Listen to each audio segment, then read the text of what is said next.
Hello, my name is Pew Pew Choo Choo, and inside this demonstration we will be taking a look at large environment combat and air-to-ground combat in the form of helicopters. Griffin, to all teams, get to your vehicles. We've got reports of multiple contacts to the east. Hydra, drop the response team at the Camino base and await further intel. Roger. Alright, so today we're going to be taking the Ka-60 out for a spin. So this is a fairly heavy helicopter. This is both a troop transport and a air-to-ground combat support helicopter.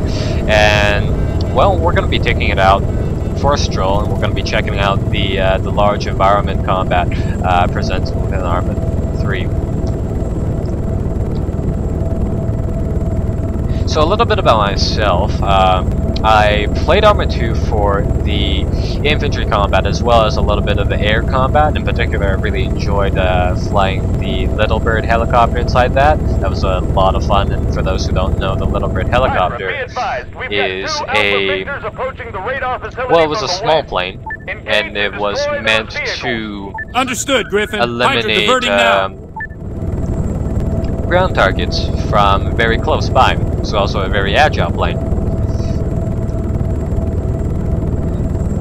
So, continuing from Arma 2, Arma 3 strives to give players a realistic view of the battlefield, and that translated into air combat means that all the different planes have different feels to them. They all have different weights and different handling capability, of course.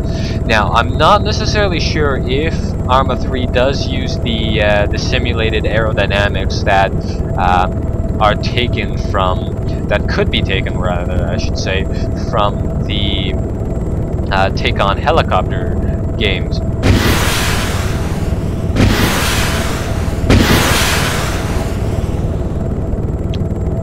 Let's see if I can get these two transports taken out in a single run. Nope. Now bear in mind that I like to fly a much smaller helicopter. This big thing has quite a lot of resistance and inertia, so this might be actually quite difficult hitting these two moving targets.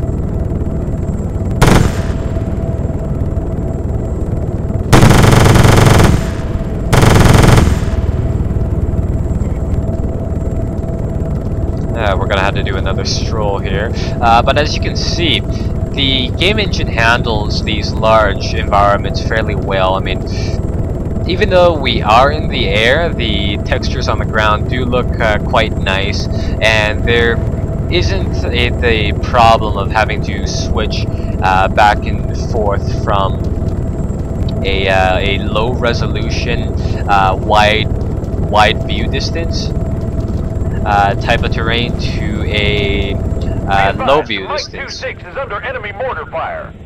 Locate and engage those mortars. Priority task. Acknowledge. Understood. Hydra engaging. To a high resolution, low view distance setting. Now I really don't get why they make us go over there and try to use a really heavy plane to hit all of these moving targets at first. Be advised, mortars are neutralized. See, that one is easy now. Hitting moving targets with such a big and heavy plane is a little difficult. We're running low on ammo. Copy that. Proceed to resupply at Camp Rogaine.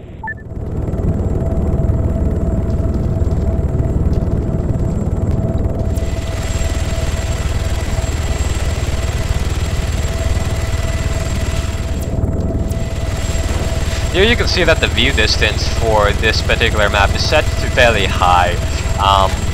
One of the problems Arma 2 suffered from its time was the fact that the hardware wasn't up to what the game needed, and because there were some optimization problems with the Arma 2 engine. What happened for Arma 2 was that in these large air combat situations, players sometimes needed to adjust their settings so that they would switch the texture quality to low and the view distance to high, to a very large view distance for the sake of flying. At Mike 2-6. Viper Red, go, go, go! So, inside Arma 3 here, you can see that even though this is a fairly early alpha, the view distance Griffin, is Viper set team to deployed. quite a reasonable amount, and the game still runs very well on my hardware, which is a EVGA 660 Ti video card on a i5 2500 CPU. You can see that we took a little bit of engine damage on that landing. I apologize for that. Unlike ground vehicles and to some extent infantry inside the Arma series of games, damage is displayed by different compartments on the vehicles. For this one, engine, the two rotary fans, and our instruments. On land vehicles, you run the problems of having engine failure and the turret and track failure for tanks. For infantry, there used to be a problem where you could actually break your legs from a fall and then you'd have to crawl pretty much everywhere. It's actually quite funny. So here we're just going to be using the auto hover function to land our planes. It's a nifty little tool that allows us to essentially do these rather, I would say, complex tasks, difficult tasks that regular pilots would have to do, just to kind of ease up on these portions of the game where they don't necessarily influence the actual flow of gameplay all that much, although do require quite a little bit of technical know-how. Speaking of this place right here, I believe we've already seen this base before in the land vehicle demonstration. Anywho, we're just gonna park this plane here and get ourselves rearmed. Hydra is rearming at Rogaine.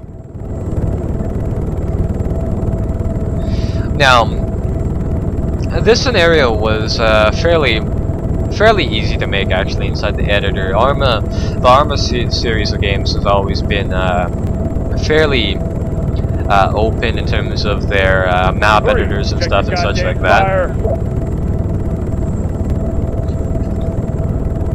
We're gonna load up some more munitions and come around here and take a look and eliminate some targets over there. Griffin, this is Hydra. We're good to go here. Roger, we need your support at Camino, ASAP. Vipers blue and green are pinned down. Enemy forces have set up a firing position on a rocky islet to the east of the Camino base. Fly there and neutralize the mortar emplacements.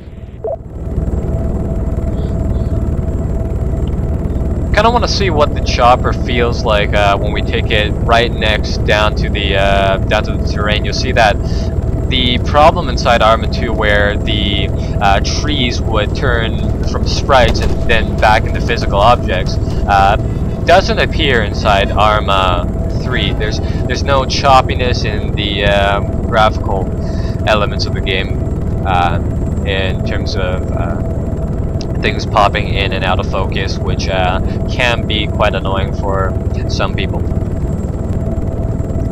It was another problem with Arma 2's launch where you had this island that was we're gonna have to do another run. But anyways, you had this island that was province that was primarily woodland. It was primarily forest, right?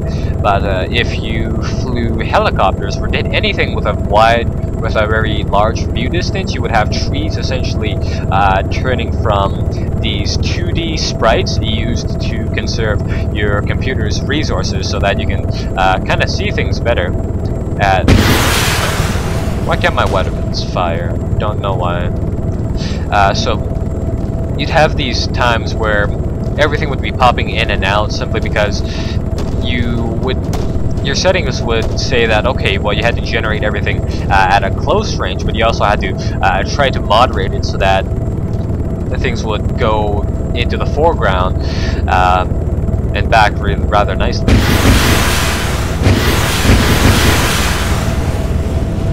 Enemy mortars are destroyed!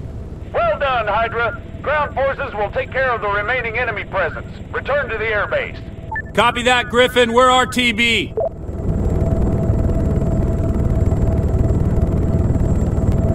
Well, that actually concludes the this showcase. So we're going to be heading back to base in their chopper. In the next portion, we'll be taking a look at the naval, the underwater combat presented within the game, and later on we'll be taking a look at the map editor, and we'll be essentially building a few scenarios and playing them out. So be sure to like and subscribe for further content. I'll see you guys later on. This is Pew Pew Choo Choo, as always, signing off.